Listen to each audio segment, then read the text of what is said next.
আজকের এপিসোডটি চট্টগ্রাম নিয়ে, পার্বত্য চট্টগ্রাম। এটি অত্যন্ত গুরুত্বপূর্ণ এবং সংবেদনশীল বিষয়, কারণ আজ আমরা আলোচনা করব বাংলাদেশের একটি অত্যন্ত কৌশলগত অঞ্চল পার্বত্য চট্টগ্রাম নিয়ে। অনুরোধ জানিয়ে রাখি, আপনারা আপনাদের মতামত কমেন্ট করে অবশ্যই জানাবেন এবং চ্যানেল সাবস্ক্রাইব করে পাশে থাকবেন। অশান্তির পথে পার্বত্য চট্টগ্রাম। গত কয়েকদিনে ঘটেছে এবং ঘটছে অস্বাভাবিক কিছু ঘটনা। পার্বত্য চট্টগ্রাম বিষয়ক মন্ত্রী দীপেন দেওয়ান মাত্র 3.5 মাসের মধ্যে পদত্যাগ করেছেন। সরকারিভাবে বলা হচ্ছে শারীরিক অসুস্থতা, কিন্তু রাজনৈতিক মহলে আলোচনা অন্যদিকে। কেউ শারীরিক অসুস্থতার কথা বিশ্বাস করছেন না। আজকের এই এপিসোডে আমরা দেখব পার্বত্য চট্টগ্রামের ইতিহাস কি, শান্তি চুক্তি কিভাবে হলো, কেন আবার অশান্তি ফিরে এলো এবং এই সমস্যার প্রতিক্রিয়া কি হতে পারে ভারতের পক্ষ থেকে। প্রথমে আসি ইতিহাসের দিকে। অবশ্যই জানতে হবে পার্বত্য চট্টগ্রামের অশান্তির মূল সূত্রপাত কবে থেকে। 1975 সাল থেকে 1981 সাল পর্যন্ত বাংলাদেশের রাষ্ট্রপতি ছিলেন জিয়াউর রহমান। তার আমলেই পার্বত্য চট্টগ্রামে একটি বিতর্কিত নীতি চালু করা হয়, যা নাগরিকরা বলে থাকেন নিরাপত্তা চশমার নীতি। এই নীতির মূল কথা ছিল পার্বত্য চট্টগ্রামের জনবিন্যাস পরিবর্তন করা, সমতল থেকে মুসলিম বসতি স্থাপন করা। এতে করে পার্বত্য জেলাগুলোর আদিবাসী জনসংখ্যার ওপর তীব্র প্রভাব পড়ে যায়। এই নীতির ফলে কি হয়েছিল? পার্বত্য চট্টগ্রামের পাহাড়ি জনগোষ্ঠী, পার্বত্য চট্টগ্রামের রাঙামাটি, খাগড়াছড়ি ও বান্দরবান, এই 3 জেলায় প্রধান পাহাড়ি জনগোষ্ঠীগুলো হলো চাকমা, মারমা, ত্রিপুরা, তাঞ্চা এবং ম্রো। এই অঞ্চলে ছোট বড় মিলিয়ে মোট 13টি আদিবাসী বা নৃগোষ্ঠী সম্প্রদায় বসবাস করে। প্রধান জনগোষ্ঠীর পাশাপাশি পার্বত্য অঞ্চলে বসবাসরত অন্যান্য ক্ষুদ্র নৃতাত্ত্বিক গোষ্ঠীগুলো হলো বম, পাংখোয়া, খুমি, লুসাই, খিয়াং, চাক, মুরাং ও গুর্খা। জিয়াউর রহমানের ওই নীতির ফলে এদের মধ্যে তীব্র আতঙ্ক, অসন্তোষ তৈরি হয়, কারণ তারা মনে করলেন তারা এখন নিজের দেশেই পরবাসী হয়ে পড়ছে। এই অসন্তোষ থেকেই জন্ম নেয় একটি রাজনৈতিক সংগঠন, পার্বত্য চট্টগ্রাম জনসংহতি সমিতি বা সংক্ষেপে PCJSS, যাকে বলা হয় আরও সংক্ষেপে JSS। JSS গঠিত হয় 1973 সালে, কিন্তু তাদের সশস্ত্র শাখা শান্তি বাহিনী গড়ে ওঠে পরবর্তীতে। আর এই শান্তি বাহিনী রাষ্ট্রের বিরুদ্ধে সশস্ত্র সংগ্রাম শুরু করে দেয়। সংক্ষেপে বন্ধুরা, পার্বত্য চট্টগ্রামের অশান্তির মূল সূত্রপাত জিয়াউর রহমানের আমলের জনবিন্যাস পরিবর্তন নীতি থেকে। এবার আসি পরবর্তী পর্বে। 1997 সাল, তখন বাংলাদেশের প্রধানমন্ত্রী শেখ হাসিনা। 1997 সালের 2রা ডিসেম্বর শেখ হাসিনার সরকার এবং JSS এর মধ্যে স্বাক্ষরিত হয় পার্বত্য চট্টগ্রাম শান্তি চুক্তি। এই চুক্তির মূল উদ্দেশ্য কি ছিল? পার্বত্য অঞ্চলে দীর্ঘ 19 বছর ধরে চলা সশস্ত্র সংঘাতের অবসান ঘটানো, পাহাড়ি জনগোষ্ঠীর অধিকার স্বীকার করে নেয়া, আঞ্চলিক পরিষদ গঠন করা। চুক্তিতে মোট 72টি ধারা ছিল। এগুলোর মধ্যে ছিল আঞ্চলিক পরিষদ গঠন, ভূমি অধিকার, সাংস্কৃতিক অধিকার, স্থানীয় প্রশাসনিক ক্ষমতা প্রদান এবং সশস্ত্র সংগঠনগুলোর আত্মসমর্পণ। চুক্তির পর কি হয়েছিল? JSS এবং অন্যান্য সশস্ত্র সংগঠনগুলো তাদের আত্মসমর্পণ করে এবং তাদের অস্ত্র সমর্পণও করে। সংঘাত বন্ধ হয়, পার্বত্য অঞ্চলে তুলনামূলক শান্তি ফিরে আসে। এবার আসি বর্তমানে। 2009 জানুয়ারি থেকে 2024 5ই আগস্ট পর্যন্ত প্রায় 15 বছর আওয়ামী লীগ ক্ষমতায় ছিল। এই 15 বছরে পার্বত্য চট্টগ্রামে কি হয়েছিল? প্রথমত, বড় কোনো সশস্ত্র সংঘাত হয়নি। চুক্তির পরবর্তীকালে পার্বত্য অঞ্চলে তুলনামূলক শান্তি বজায় ছিল।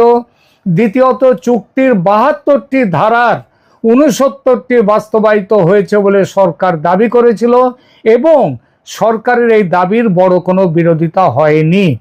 তৃতীয়ত আঞ্চলিক পরিষদ গঠিত হয়, যদিও 25 বছর ধরে নির্দিষ্ট বিধিমালা ছাড়াই কাজ চলছে বলে সমালোচনাও ছিল, তবুও সেটা মন্দের ভালো ছিল, অন্তত মূলবাসীদের গ্রহণযোগ্য একটা ফোরাম ছিল। অর্থাৎ আওয়ামী লীগের আমলে পার্বত্য চট্টগ্রাম তুলনামূলকভাবে শান্ত ছিল, বড় কোনো অশান্তি হয়নি, চুক্তির অধিকাংশ ধারাও বাস্তবায়িত হয়েছিল। এবার আসি বর্তমান পরিস্থিতিতে। 2024 সালের 5ই আগস্ট শেখ হাসিনার সরকারের পতন হলো। তারপর যে অস্থায়ী সরকার গঠিত হয় সেটা মূলত মুসলিম মৌলবাদী শক্তির নেতৃত্বে। তারা আওয়ামী লীগ প্রশাসনের যে মূলবাসীদের সঙ্গে সমন্বয় রেখে চলার মানসিকতা ছিল, সেটা এই নতুন সরকারের সঙ্গে যারা ছিল তাদের ছিল না। ফলে একের পর এক দ্বন্দ্ব শুরু হয় প্রায় তৎক্ষণাৎ। অশান্তির ঘটনা ঘটতে থাকে। মোহাম্মদ ইউনূসের অন্তর্বর্তী সরকার ক্ষমতা গ্রহণের সময় থেকেই পার্বত্য চট্টগ্রামে নতুন করে অশান্তি শুরু হয়। 2024 সালের September, October, November Khagrachari, Dighinala, রাঙামাটিতে সংঘাত, সহিংসতা, অগ্নিসংযোগ ও প্রাণহানির ঘটনা ঘটতে শুরু করে। স্থানীয়দের দাবি, পার্বত্য শান্তি চুক্তির সঠিক বাস্তবায়ন না হলে এই অঞ্চলে স্থায়ী শান্তি আসবে না। যে শান্তি এসেছিল কিছুটা শেখ হাসিনার সময়, সেটা চলে যায়।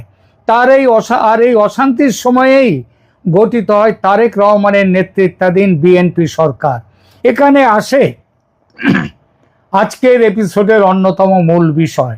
সরকার গঠনের 3.5 মাসের মাথায় 1 জুন 2026, 3 দিন আগে পার্বত্য চট্টগ্রাম বিষয়ক মন্ত্রী দীপেন দেওয়ান পদত্যাগ করেন।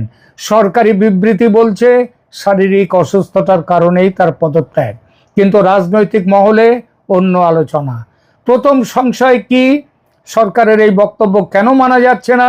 কারণ দীপেন দেওয়ান পার্বত্য চুক্তির বাস্তবায়নে আন্তরিক ছিলেন। তিনি জেএসএস প্রধান সন্তু লারমার সঙ্গে প্রধানমন্ত্রী তারেক রহমানের আলোচনার পক্ষে ছিলেন, কিন্তু বিএনপি এটা চায়নি।